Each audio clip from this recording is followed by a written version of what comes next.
So here we are meeting today to have a conversation about the body and why it's important to tune into the body and the body's wisdom to help us heal from past traumas or past events that maybe we're still hanging on to or still impacting our life in some way. And so we are just going to dive into that. Did you want to introduce yourself first, Becca?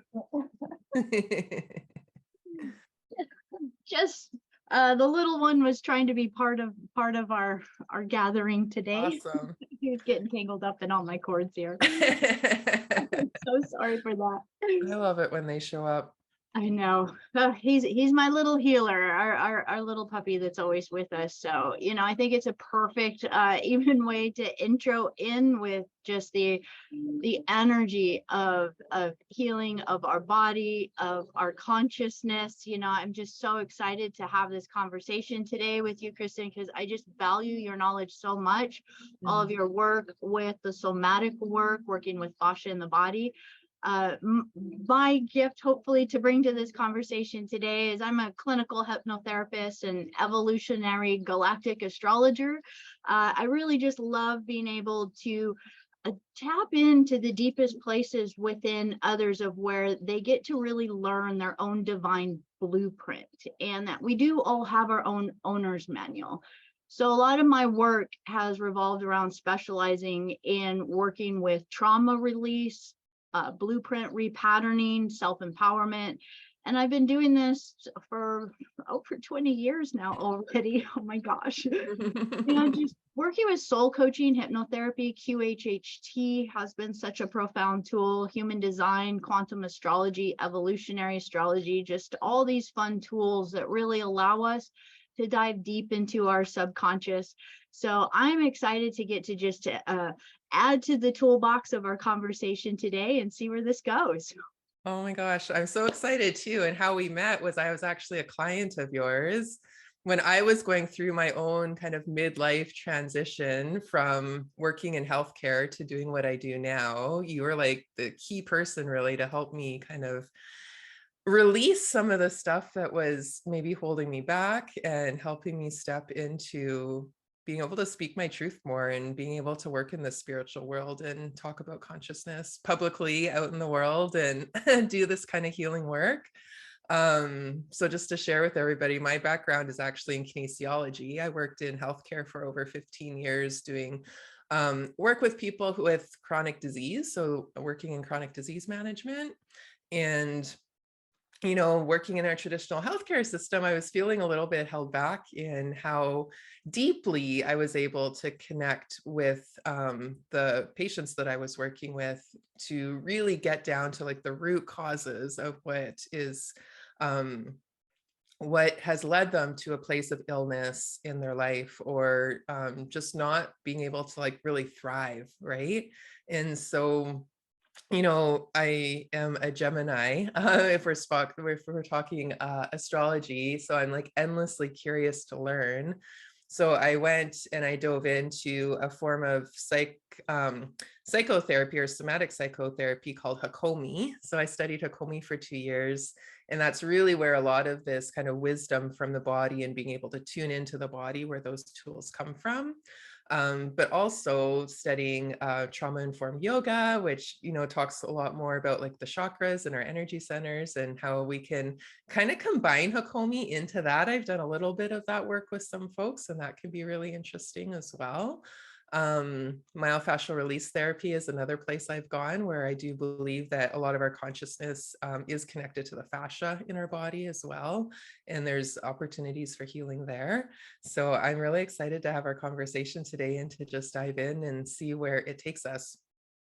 Oh, me too. And I do have to say there is just something that really lights up in me, really from some of our conversations together, where you started to really introduce the crystallization that happens within our fascia.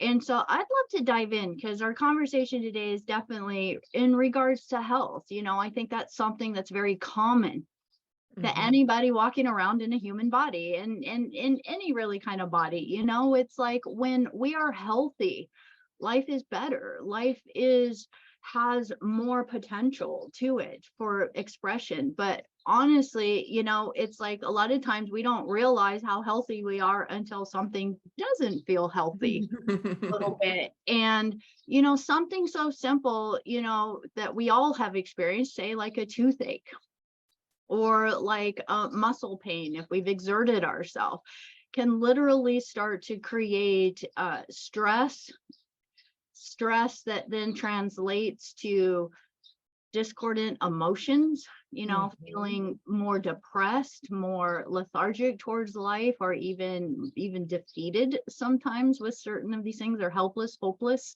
Yeah. So I want to just step into, you know within this energy of things such as trauma and stress. I'd like to just start out right away from a evolutionary, or from an evolved consciousness, if we are taking a spiritualized path. Why do you think it's so important to deal with things that have happened in the past, or things that have become stuck Mm. in our body? I love that question. And I think first, maybe it's important too to just define like what is trauma and what are we talking about when we talk about trauma? Because I know that a lot of times when folks think of trauma, they think of like what we would call the big T traumas. So things like sexual trauma or physical abuse, emotional abuse, being in a war or different things like that, that we would say that's a big traumatic event to go through. It's also important, and where I focus a lot of my work on too, is the little T traumas, because they don't necessarily get enough credit, and we don't speak about them a lot, because historically in the past, because I think we've been living in this survival mode for so long, we we've learned to think, well, unless you're having a big T trauma, it's nothing to worry about, right? And so we don't speak to the smaller T traumas.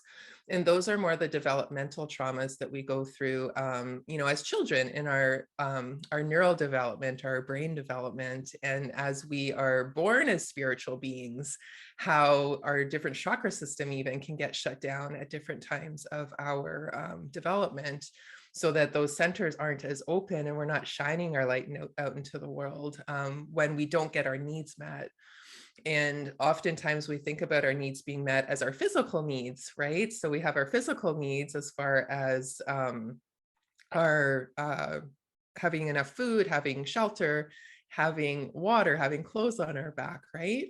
But innately, as children, we need to attach to our caregivers in order to get those physical needs met. And so we'll go out of our way, our little brains that are just so vulnerable when we're younger, just start to create their own ways of creating attachment with our caregivers in order to be able to get those physical needs met. And so when if we go to the next level where our emotional needs get to be met, that's often where those little T traumas come in.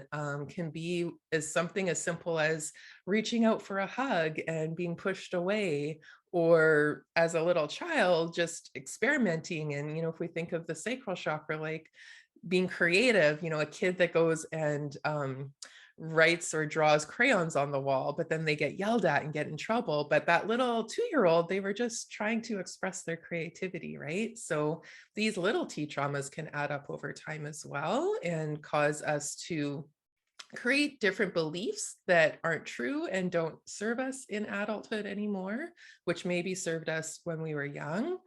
So it can be beliefs and it can be behavioral patterns as well, where we're just unconsciously trying to get our needs met still in adulthood, just because we didn't learn maybe a healthy way to get them met when we were younger.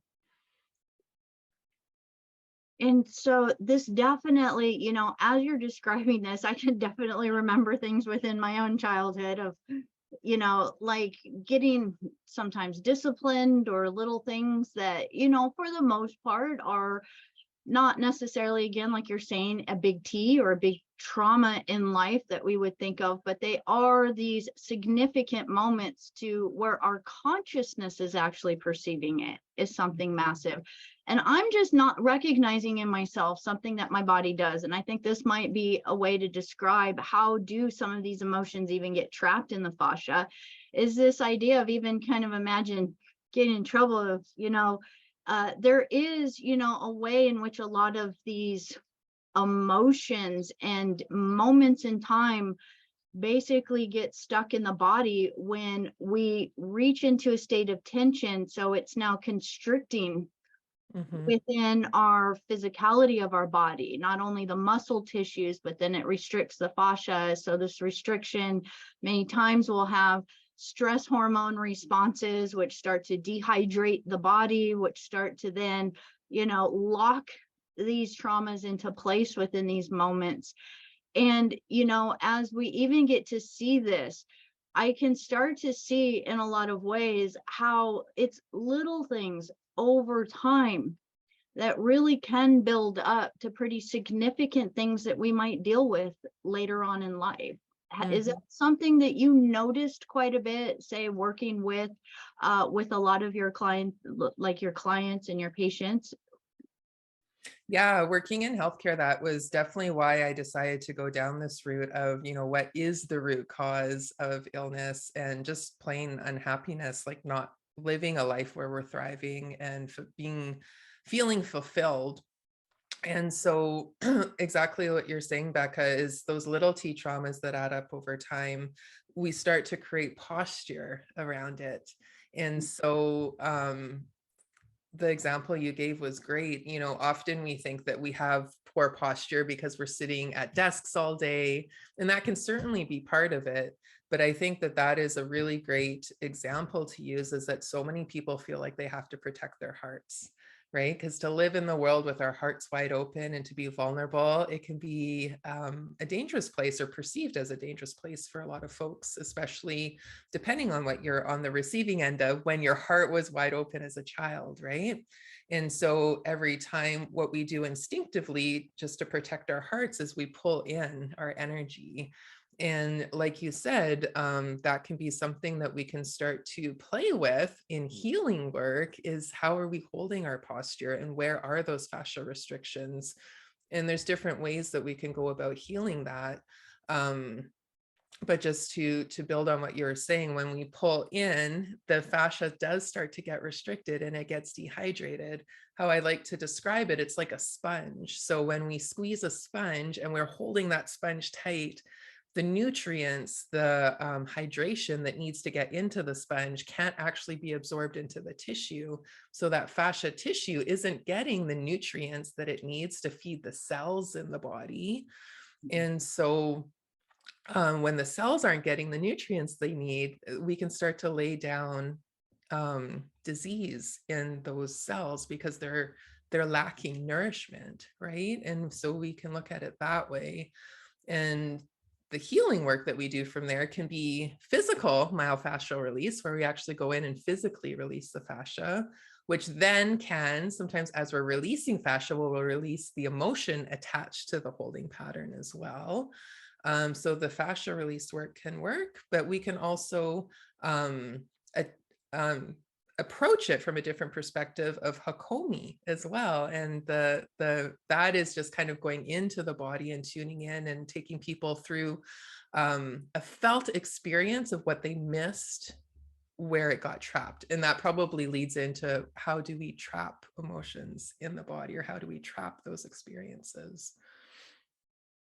Oh gosh, my whole neurons are just firing right now because there's just this beautiful visualization. As you were just even saying how when it's like a sponge and we start to restrict, and it's like this whole energy where all of a sudden now all of the cells and all of the tissues are not now receiving, say, the blood flow or the nutrients that they need. Immediately, it was like this huge aha of how that would also overemphasize the emotional belief from the consciousness of the cells in the body of I'm not having my needs met. I don't deserve, I don't receive. Wow. Let's just sit with that for a second. That was huge, actually.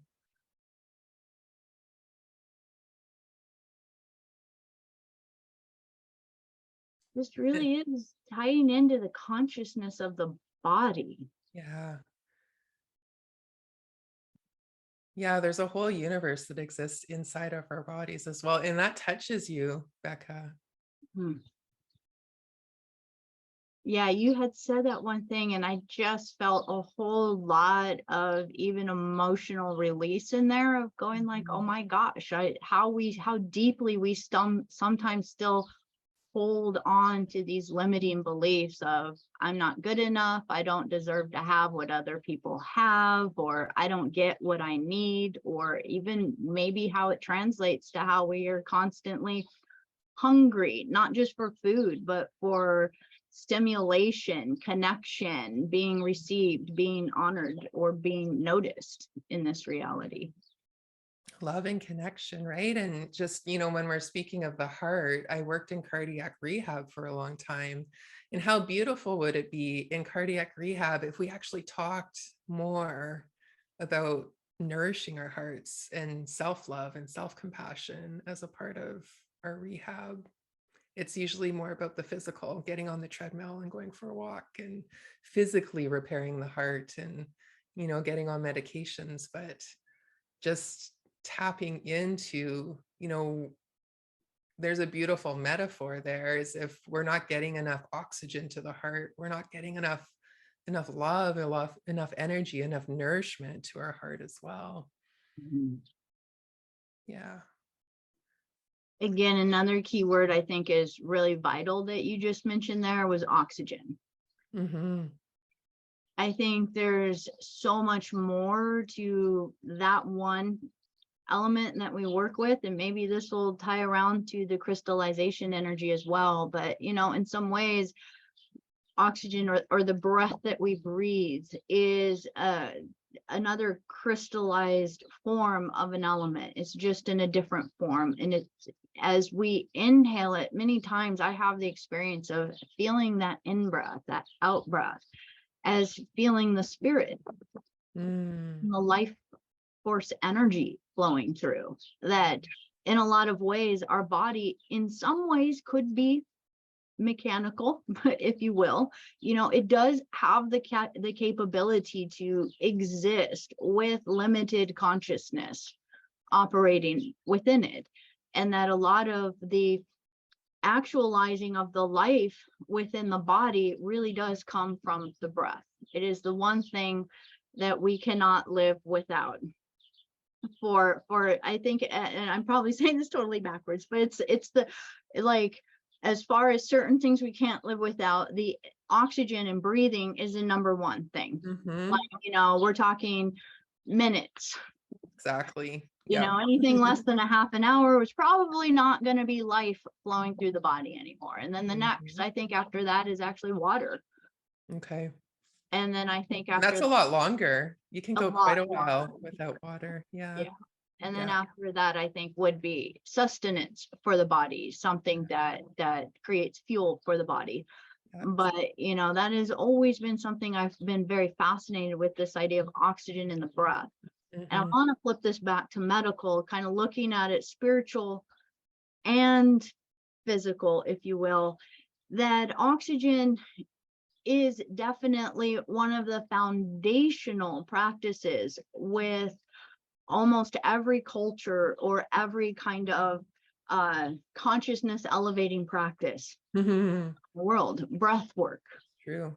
Yeah. mindfulness of breath, following the breath, being mindful of the space in between the in breath and the out breath.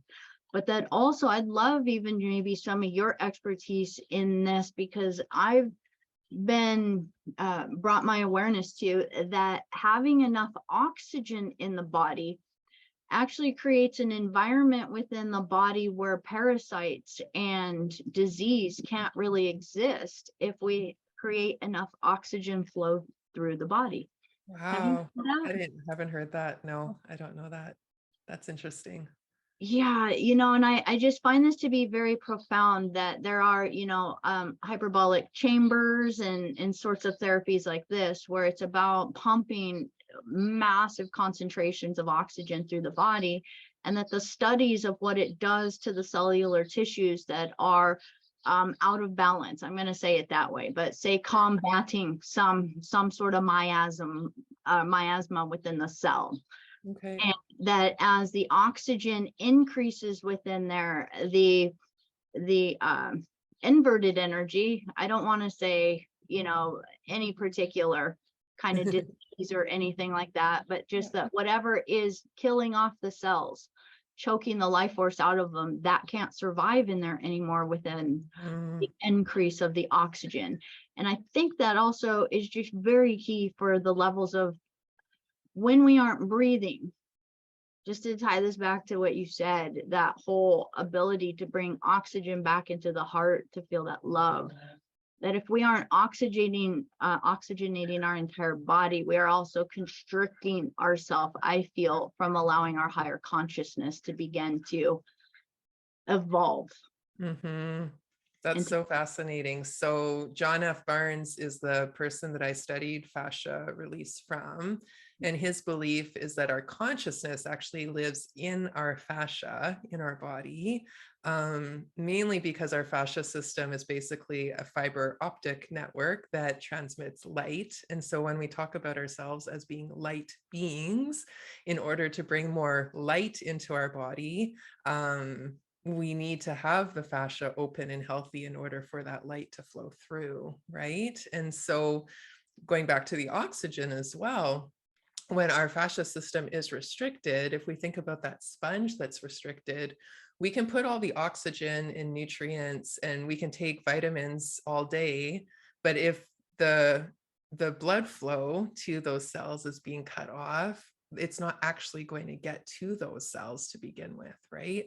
So we need that combination of both. And I think with the breath work, what's brilliant about that too is that we, in order to keep our fascia healthy and unrestricted, we need movement. Movement is one of the key components. And so when you're doing that deep breath work and we're moving the rib cage in and out and we're massaging, when I first started studying yoga, I couldn't really understand when people said breathe down to your toes. I'm like, that doesn't make sense from a medical perspective.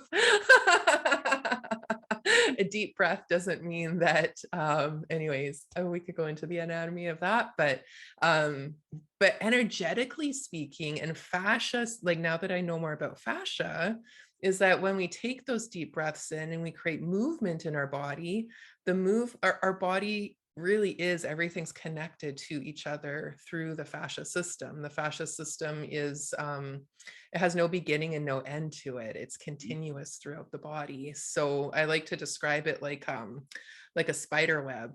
And if you tug on one little end of the spider web, you can see the entire web moves. And it's the same thing in our body when we breathe and our ribs expand. The entire fascia system is getting movement. And so that's what we need in order to assist. I think it's interesting because I think there's a pairing there between what you said about getting oxygen flowing through the body and that movement by doing the deep breath work that helps to nourish that fascia system as well. That's cool. just a profound thought that just keeps lining up, because I love how when we talk about the body, it really is easily transferable to how we would talk about our allowing our expansion of consciousness, our evolution of our spiritual adulthood is what I like to kind of refer I to it. love that. I really love that. I often think, just a quick side note, that we're like teenagers on this earth right now as a humanity. Like we're still learning to evolve our maturity in that way. But I completely relate to that kind of perspective within there, because I think, again, we do still have, although you are a little kinder, I tend to go towards toddler. I just see us as teenagers, like we're partying and we're throwing garbage everywhere. And there's just that endless seeking of pleasure. But that's interesting. You go younger. Love it. Well, and interestingly enough, the toddler brain and the teenage brain are actually at very similar developmental stages. Oh, interesting. From the I learned this through when my kids were going through Montessori school for a little bit of time, that there's a model within there of like certain times where the mind or the brain is more pliable, Mm-hmm. but it's also when it tends to start to rebel a little bit more. It's just kind of all over again. And in some ways I do see us as a species, as a human species upon the planet, that we still really are within this me or mine. It's my toy, it's my thing, I have what I want. It's about my spiritual path, it's about my evolution, it's about and we tend to have this kind of that energy within there. And I even see my hands kind of like tightening up, where as we begin to start to connect to those places where we might be protecting ourselves, where we might be seeing how, well, I have my house in order. It's like, well, how's the neighborhood? Well, I'm not worried about that. I'm worried about how is my house in order. Mm-hmm. And so there's going to be duality in there, and this is where we get to kind of look at things from a very neutral perspective. That in truth, at first, we do need to come from this individualized perspective, because this is something I personally say when I'm working with someone, is that all of the changes that one will create, even for all of the good that one can be for the earth as one's soul's purpose, starts inside. Mm-hmm. So we do kind of have to come inward to me or mine in a little bit of a way, in order to start to go like, where is my restrictions? Where am I feeling held back, limited, fearful, all of these things? Where do I feel as though I have to be protective, or maybe put walls around the heart, or keep things locked away? And that when we start to work with that energy, that this is where that starts to soften. Mm-hmm. And this is where that softening is. Again, it's like the nutrients, it's like the love, it's like the spirit can start to now enter into those places that have been blocked. Whereas now we get to go, okay, well, yes, I can have discernment, I can be a sovereign being. But the more and more we start to learn to open our heart through this love, the more we can actually start to let our perspective flow out into our home and then to the world around us. So it is really a path of coming inward, and in order to come back outward again, in order to have that level of compassion within there. And I think that is truly, at least from my perspective, the path of becoming a spiritual adult, is cleaning our own home first, cleaning our own Mm-hmm. internal closets first, so that as we walk, we truly can walk with open heart and transparency. And that, I feel, is truly that path of the spiritual adult. I really love this, because as we speak about, spiritual maturity, when we're doing our healing work, it's so important to meet ourselves where we're at on our path. And if we think of, just human development, children do need, like a 3-year-old isn't thinking about the collective, they're thinking about me and mine. And so when we do our healing work spiritually, there is steps that we need to go through. And I think it's important that we do that and not bypass that to this is what spiritual, because I think this is where we've maybe gone wrong in the past, or not gone wrong, everything happens for a reason, but where we can make some course corrections is that when we bypass our development, just seeking just to live from that spiritual perspective, we may be doing the actions out in the world. Like you might be going into your neighborhood and cleaning up the neighborhood and helping all your neighbors, but you're still holding on to this vibration in yourself of all those things that you haven't healed. And so those vibrations you're still emanating out into the world. And I think the purpose of going back to that me and mine and getting good within ourselves first is that the clearer of a channel you are, the vibrations that you have healed within yourself is just so important, because once you heal a vibration in yourself and you elevate it, that vibration's not just healed for yourself, it's healed for the collective as well. And so it's like we start to move up in our vibration and to help to elevate and expand that consciousness, right? So um just from my own experience in doing healing work for myself, there's been times where I've been guided, if I've had, like been having maybe a difficulty in a relationship or something like that. And I was told, like, just have compassion, see what they're going through.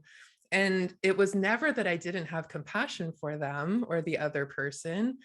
But when we just shift out of healing ourselves to take care of others and make sure others are okay, I think this can be a road that we go down as empaths, is that we get so tuned into everybody else around us and taking care of everybody else, that even as healers, sometimes we can get in that path of, well, just think of the other person, think of what they're going through, change your perspective, see it from their point of view.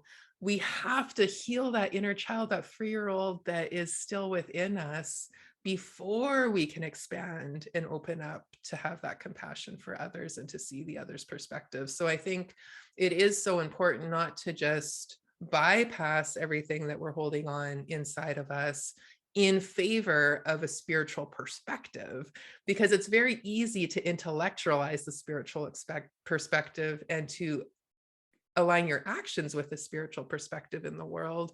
But if you're still holding on to that pain inside of you, if you've bypassed it, if you haven't looked within, you're Mhm. still carrying that vibration for the collective too, right? So I think it's important to do both. uh Vitally important. It is from definitely, again, I can only give my perspective, but I feel it's vitally important.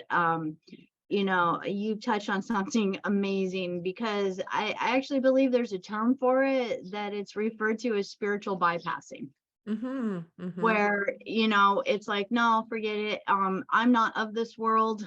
This is really a starseed light worker or spiritual, or even a religious perspective can kind of take this, where it's like, oh well, um I'm not of this world, I am not of this body, I am not of this reality, I'm here to do the higher work, and then I'm out of here. I'm never mm-hmm, coming back again, right? It's mm-hmm, like I don't belong to this reality. I don't belong to this world. And here's the thing. I recognize even that conversation that I've had within myself at shadow, shadow mm-hmm, times, moments where I still hadn't faced some of the shadow, that really is stemming from a lot of the pain from earlier times. And there's so many different rabbit holes that we could go down through this, but that a lot of times there is this idea of like, I just want to rise above all of the things that have hurt me so much, and I'm going to exist over here and not pay attention to any of this. mm-hmm, Now I will say, in many of the esoteric practices, this is literally the opposite of the evolutionary path. This is mm-hmm, literally, absolutely, the opposite of what the teachings, and whether you look at this from Taoist, from Zen, from Zoroastrian, if you look at this from Essene teachings, from Christic path teachings, from Blu-ray teachings, Law of One teachings, if you look at this from the mystery schools, Pythagoras, if you look at this through the Isis schools, the Hathor teachings, any of these, let's just cut to the chase of what the very first step is before they let you in the temple doors. And the words written over the temple doors say, know thyself. mm-hmm, The oracles of Delphi, if you look at the temples, it's inscribed in so many temples, and in the top it says, know thyself. And mm-hmm, before, even, I'll just use Pythagoras for an example. He was an incredible Capellan and Blu-ray starseed. quite out there in the way that he shared things, but amazing with the sacred geometries and the sacred connections, and why it's important to have integrity in every lifetime. Don't skirt a single thing you're doing in this lifetime, because you are eternal. That's like the basis of a lot of his wisdom teachings. And before you would even be allowed, you had to learn how to overcome the lower desires of the body. Mm-hmm. Purification processes. And it wasn't about, oh, are you mentally strong enough? Can you do it? Can you take on this challenge? No. The whole point about it was knowing that whenever we're operating from those lower bodies, is what they referred to them, because when we think of, say, the 5 subtle bodies, even when we're operating from the lower bodies, we're literally being run by the chemistry, the parasites, the bacteria, the food we've eaten, our shadows, our hurts, our traumas, our bound fascia in our body. All of those project emotions, and then the way those emotions then project onto our way we think or perceive the world around us. Mm-hmm. And so it was very, very understood that if you hadn't learned how to clean out your temple yet, and they did, and they started with, like, say, usually fasting or certain very specific things, but if you didn't learn how to have mastery over being mindful of every thought and feeling that was moving through, and becoming mindful enough to realize it wasn't you, it's something moving through you, you would never be allowed into the next levels. That's beautiful. I think it's very, very powerful to kind of understand. And I will actually, and I apologize. I'm not saying this to make offense or bring up anything. It's just a perspective that is out there. But there are, even within the Steiner teachings, and some of the later Rosicrucian, in the ways that they were put through, again, I'm not promoting any of that, but there was a perspective about the middle path. So it really ties into a lot of different other teachings. But this idea of the middle path, when you look at the Kathara tree of life, when you look at a lot of the Buddhist teachings, everything in some of these higher esoteric wisdoms really comes back to walking this middle path, which starts to step out of this idea of polarity. And that from their perspective, that there wasn't just two ways, there was 3. And they referred to either one being the path that, most primarily people would be like, oh, well, I'm doing what is good, or what is, and then if I'm not doing what is good, then I'm doing something that is bad. So we have these 2 perspectives, or good or bad. But that there was an understanding of many of the other subtle realms of which we're connected to, that we're not just our consciousness in this material realm, and then we have imaginations of angelic realms or Davic realms or elemental realms or other race lines and so on, that there truly is a way to connect. And they and this goes across many different spiritualized teachings, the awareness of, say, many subgroups of, say, angels or different types of beings. So there was considered a 3rd path, and it was considered the Luciferic path. And it wasn't, and these beings weren't considered good or bad. This is, not in the same term of where that word has maybe been construed or twisted in today's mind frame. But that really these beings were very high esoteric beings that had a very high wisdom towards the light, towards source, towards the mechanics of the universe. But from their perspective, all of their perspective was all about spirituality. That to them, the real realm was the realms of light, and the real realms were the realms of beyond the material realm. And so they really gave no credence to the physical or the material reality. And then within that, what started to happen was an incredible disconnect. So therefore, there is now a disrespect towards a massive component Mm-hmm. of source.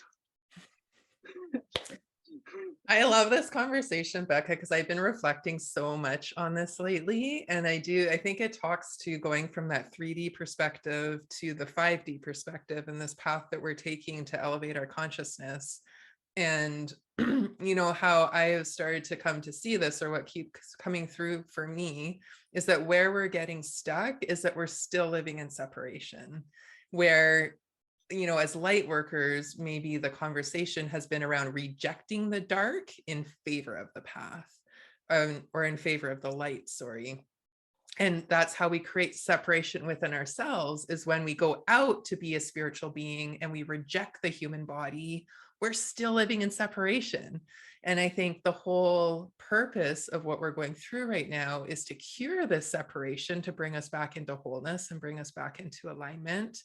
And so anytime we reject a part of ourselves, if we reject our shadows, or we reject our human desires, or if we reject what we would label as bad or not good in favor of the light, we're still living in separation. So when you talk about that third option, we have the light and the dark. The third option is that we have both, and that there's purpose in both, and that we need to honor that both exist in this world, because we wouldn't know the light unless we knew the dark, and we wouldn't know the dark unless we knew the light. We need that reflection of the two on each other in order to live in this reality that we live in, right? And so often we'll label the dark or something as bad, but we often don't see that that is the path to enlightenment, is having both of these energies exist in the world, right? I think what happens as we start to heal and grow our consciousness is that they start to elevate, right? So maybe the dark isn't as dark as we elevate more, or maybe they get more separate. I don't know. That's what I don't know yet, is if we go more to the light, that we get more dark as well. But I do think the path forward, and I think where we're getting stuck maybe right now, is that there's lots that's coming up, more truths being told in the world, more of the dark shadows that we have been ignoring coming forward to be seen. I think the shadows are only going to come up to the ability that we can hold love for them. And I think that is the key. That third part that you're talking about is just love for all of it. And can we love our shadows? Can we love our humanity? Can we see purpose in what we would label as bad as actually being in service to the good? And that these polarities are here to work together, not in separation from one another. And so if we can see them as working together. So if we take our own shadows, our own humanity as an example, you're talking about when, as spiritual beings, we've been taught to not be of the body and to ignore our humanity. But if the purpose is to help humanity evolve, we need to get our spirit into the body so our body can be the spiritual human, right? So if we're living in separation, spirit's up here, the body's down here, we've rejected our humanity, what we're labeling as bad isn't getting healed, right? So we just have this unhealed body and this spirit that's living up here, and we need to merge the two together so that we can heal what we need to heal as a humanity in order to move forward. I absolutely resonate with that. And, when we talk about the polarity, I think automatically, because of our human belief systems that we've been taught, that we automatically think of polarity as good or bad. Right? If there's a polarity, then it must be good or bad. But the physics, the mechanics of this world we live in is based on polarity. Mm-hmm. The positive, negative charges within the electromagnetic fields of our body. Our entire body is a magnificent chemistry set, that if your salts are off, then certain things can absorb certain things, which means then if your salts are off, then the electrical flow can't send the signals to the other parts of your body. And so of course, then the fiber optics of the fascia aren't going to function. And so all of that is a dance of polarity. And Yeah. that's one of the things I love about human design is that when you look at the body wave graph, you actually see your own circuitry in action. And you get to start to see where, when you move about in life, how you kind of create these perfect dances of connecting and disconnecting and then reconnecting and then disconnecting, and this dance of moving just like communication cells in the body. And Mhm. so, I think there is an evolution into how we can begin to work within polarity.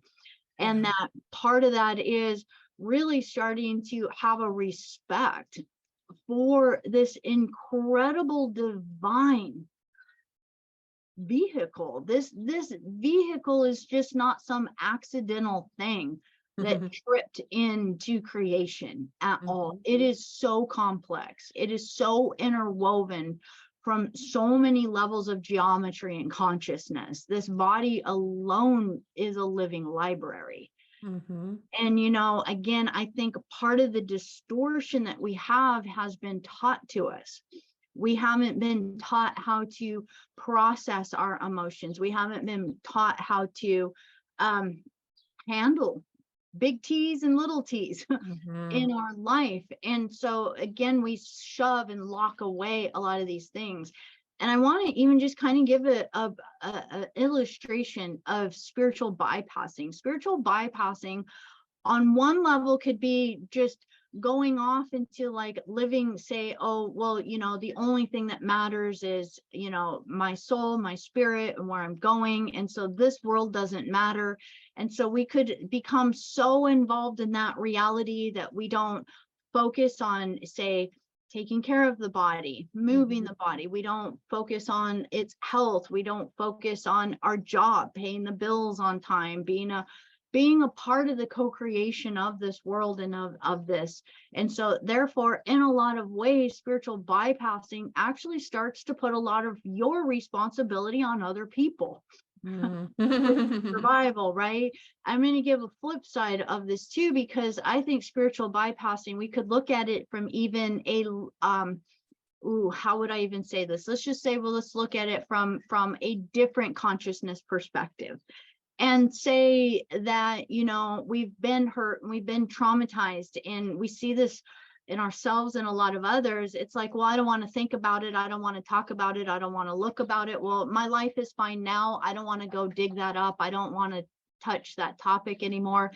And you can tell the moment that even starts to come up a bit of emotion, Mhm. and it's immediately like, put the padlocks back down, put the boulders back on top of that. No, it's like, why do I want to revisit that? I feel a lot of individuals take a spiritualized path with the same perspective, where it's like, well, I don't want to pay attention to any of this material realm because I think it's stupid, I think it's irrelevant, I don't think it matters, I just think it's an illusion, it's a maya, it doesn't really exist.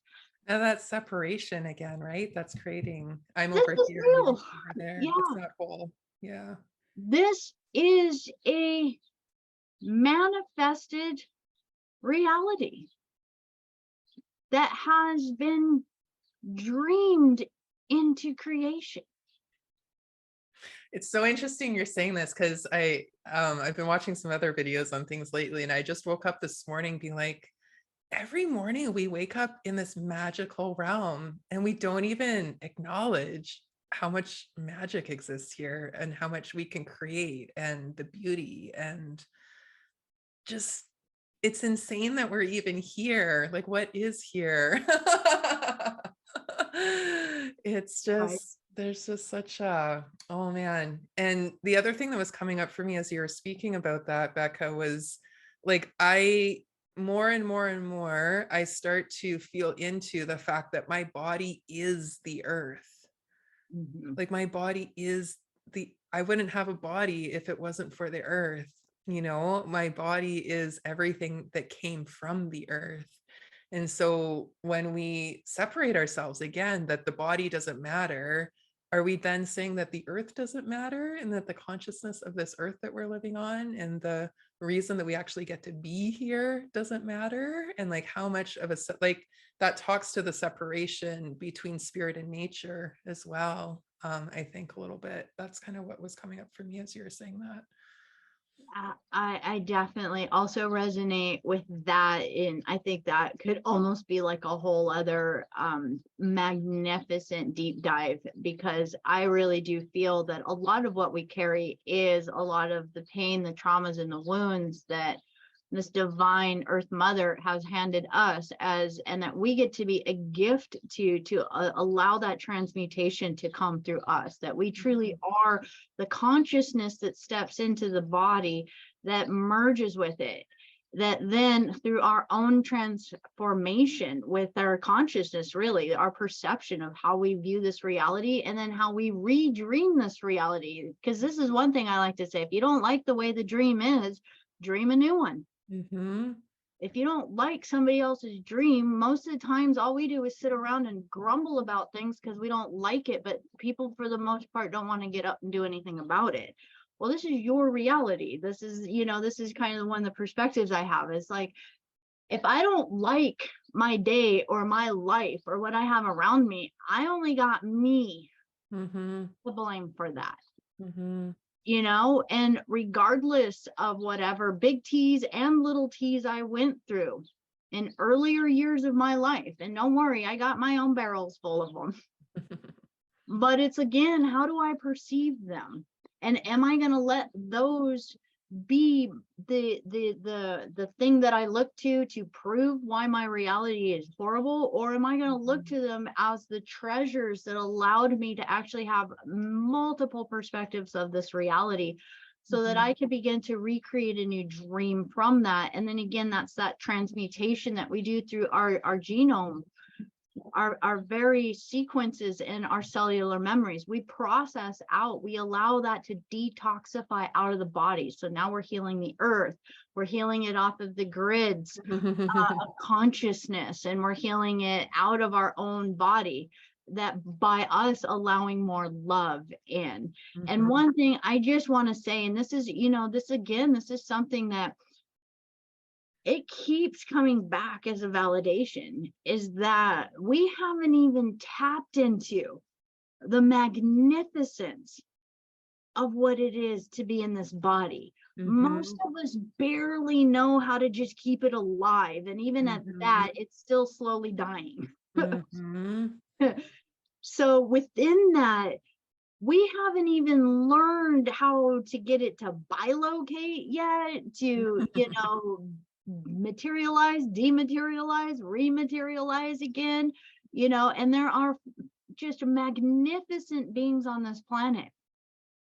There's an individual, I think his name is Dynamo Jack, that used to do some videos, but I mean, we can also think of, say, a lot of the Tibetan meditators, that their initiations, before they can get into certain next levels of learnings in certain monasteries, that they have to sit outside of these monasteries, way up in some gosh darn cold places, strip their clothes off and sit there. And how much mastery they have created by merging with this physical body is reflected by how big of a radius of melted snow that they could create around just their intentions of radiating heat from their body. And then we see individuals like Wim Hof and other individuals who are just examples for the absolute, magic that this body can be, if we choose to align our consciousness with its capabilities and to move it through our consciousness. So I think a lot of times when we demoralize the body, it's because we haven't actually taken the time to begin to recognize its magnificence. And, I just will say, even in the esoteric teachings, and especially within, say, the working with the 5 subtle bodies, whichever way you want to look at it, that it's all about bringing the higher bodies of consciousness into the lower body, so that in essence you were existing simultaneously, equally, in all 5 bodies. and that was the absolute key for keeping your consciousness intact Mhm. when your soul or your spirit eventually transcended out of the body at the death process. Beautiful. Yeah. Man, it really is it's a path of going from being disempowered to empowered. I like that's kind of what I'm hearing you say as you talk about that. And I think we've been so conditioned to not be in our power for so many different reasons. Often I hear this language of, well, you're just being a victim, you're just being a victim. And I think what is important to talk about is that somebody who's coming from victim consciousness is just hasn't learned how to be in their power. And sometimes I think people get shamed for not being in their power, but there again, it's a protective mechanism, right, that we're unconsciously putting out into the world. And I think when we take this path of learning when we can recognize that we're not in our power, and this has been one of my greatest paths, is learning how to come into my power, and I'm still working on that. But going from this place of disempowerment and taking those steps of initiation in order to be in our power, it's like we were talking about before, you have to heal those wounds. Like, this is why we go back. You were talking about why do we even go back, and why would we choose to ignore those traumas and just be of the spiritual world? In a way, it feels better, right? It feels better not to feel all the feels, but we're missing big opportunities for healing. And I think, emotionally speaking, for many of us, we just don't know how, like, we don't know what to do with our emotions. We've been taught to shame them, to be embarrassed of them, to, like, emotional expression, especially coming from maybe a more European background. Emotions, we don't do emotions, right? In a lot of ways. And so we've been shamed out of them. So we're not letting that energy flow. And as much as we want to turn away and not look at our past traumas, they still start to show up in our life, right? You can't live a fulfilled life if you haven't healed those parts, because they're always going to be causing blocks in your life. Yeah, I don't know. It's interesting. Yeah, and I think that actually touches in, and I would just be curious, it's like, again, we can start to acknowledge. I think mindfulness is one of a great tools Yes. in order to start to catch these types of things within there. But, when we start to get to pay attention to these stuck places that are within ourselves, and I want to give just some an acknowledgement to Nathan Simmons when he shared a conversation at one time. He said something that just really just popped something open. I just heard it from him, and it helped me illuminate it in all the other ways I've maybe heard this. But that is that whenever we lock those places away where we felt disempowered, or where we have just kind of hid, from the big T's and the little T's in our life, fragmented soul aspects, the wounded inner child parts, all of these times when we've shut away a part of ourselves. You used a beautiful example earlier of, say, a child is coloring on the wall, and then all of a sudden they just immediately get reprimanded, and it's like, potentially that locked something away in that child. But what it Mhm. also locks away is the gift. And that's one of the things he said, is that all of these shadow places within, that wherever we begin to find them and Mhm. unlock them, we also begin to unlock the treasures and the gifts that they hold for us. So it's really not, I don't think, a lot of times I think people just think, oh man, I don't want to do it. It's uncomfortable. It's painful. It's just like, it's too much work. I'm getting along just fine. I just ignore it and it's fine. But really, I personally think it can actually be a little bit addictive to get in there and get into these places. And yes, at first it's scary. Yes, it can be incredibly painful. Yes, I've cried so much. But it's temporary. And what unlocks and releases from that is more empowerment, love, compassion, softness, Mhm. peace, being comfortable in our body, being comfortable in our skin, being comfortable with who we are, rediscovering ourselves, maybe rediscovering our artistic abilities that were shut down at that earlier age. Or one of the number one things I think for most individuals that have been shut down is the throat chakra. Mhm. Oh my gosh, Becca, I just love that reframe so much, that we're not digging for the shadows and the hurts and the pains, that we're actually digging for the gems that got covered up in there. Like, that's beautiful. Like, what a beautiful reframe.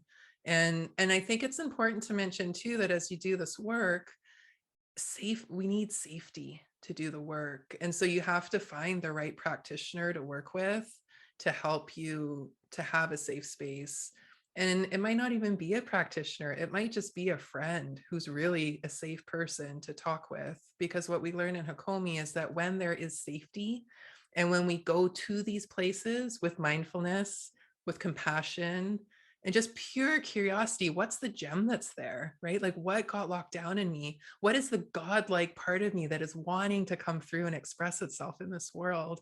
When you say know thyself, we're each an individual expression of the dream that the creator is having for us. And so to find those gems and to be the full expression of the light beings that we are, I just love that. Just totally resonated with me when you said that. I'll have to um, touch base with Nathan about that one.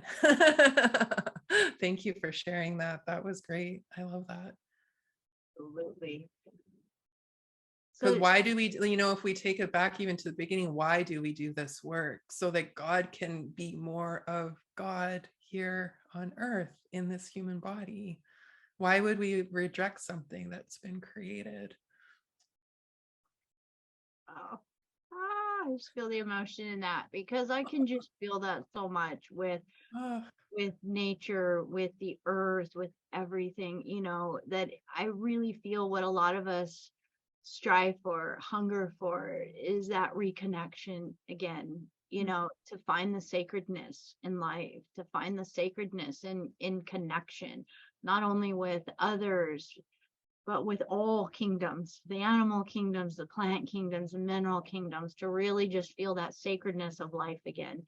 And I feel in such an impassioned way that that is what so many of us doing this work are really doing. That it doesn't have to be a career or what you're doing, just you having a willingness to love yourself more, welcome yourself more into your heart, come more into your body. You are doing that. You are literally coming more into a state of co-connection and reconnection with the earth, with living life energy, and I think that's just so much of it, that we're having the permission to be vulnerable and to be loving with mm-hmm. each other again. Mm. We've been so disconnected for so long. Yeah. Much. Ugh. I'm just like reveling in the feels right now. It's so beautiful being here with you and having this conversation. And I do believe, we think that we have to die to go to heaven, and we have the ability to create heaven on earth. Like, we truly do. Like, what other beautiful places are there? I'm sure there's lots of places in the universe that we can go and visit, but I mean, just the spark, like when I was driving down the California coast, just the sparkle of the water was just like, there's just so much beauty that's here to be appreciated. And we are it. Like, we are nature, we are this beauty. Can we Oh, fall I in mean, love this with has been, ourselves and then with each other, and appreciate each other as much as we appreciate a sunset or a tree or mm,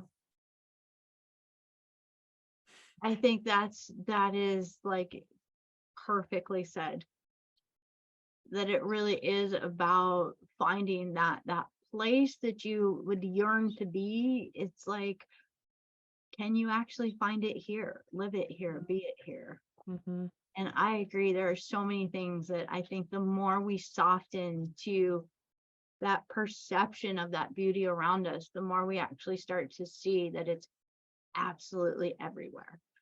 And Mhm. that this beautiful work like Hakomi, work like whatever one is drawn to, whether it's yoga, myofascial work, going into the shadows, finding someone to help with getting in there and beginning to find those places that are just seeking love.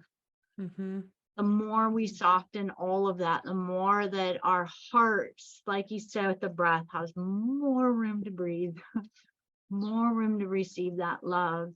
Mhm. The darkness wants to be loved too. I think that's what we forget. It all wants to be loved. That's that third point. Oh, We I have so love many words, so Becca. We've much. come to a place where we have words no more. Wonderful. And this is such a perfect place, honey. This has been such an amazing conversation with Oh, you. oh my gosh. I appreciate you so much, Becca. I'm so glad that our paths have crossed and that we've had this connection, and we'll have to do this again. Absolutely. Mm, So much love to everyone for sharing this conversation with us. We look forward to sharing so many more of these. And if you ever feel as though you want to reach out to either of us, our websites will be linked underneath the video. So mm, much love. Let your heart open to more love. Thank you. love it. All right.